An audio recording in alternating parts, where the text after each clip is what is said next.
On the rush na ang biyahe sa paliparan. Alamin natin ang sitwasyon sa NAIA Terminal 3. Naroon si Just Ignacio para sa kanyang live agenda report. Just, ano na ang update dyan?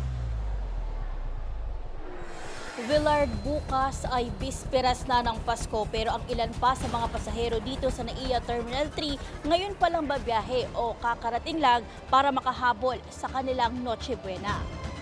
5% o aabot sa humigit kumulang 2.55 milyon ang inaasahang pagtaas ng mga pasahero na tatagsa sa Ninoy Aquino International Airport ngayong holiday season. Simula yan noong December 20 hanggang January 4, 2026. Sa pagtaya ng New NAIA Infrastructure Corporation, higit 13,000 flights ang posibleng hawakan ng NAIA na anilay mas mataas kumpara noong nakaraon.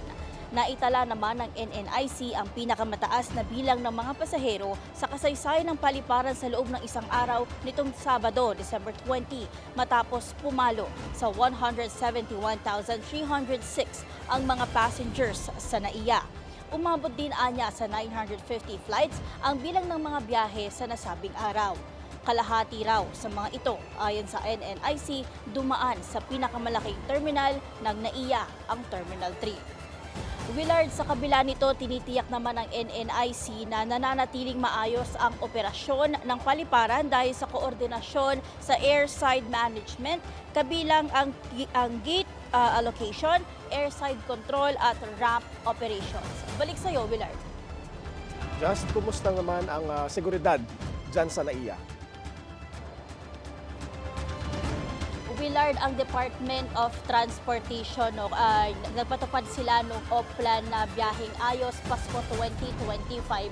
Nag-a-apply yan sa lahat ng mga transport o yung mga public terminals at yung mga terminals na kakabilang na itong mga paliparan kung saan itong specific period na ito simula December 20 hanggang January 4 ay mahigpit, naka-heightened alert sila, mahigpit yung kanilang seguridad.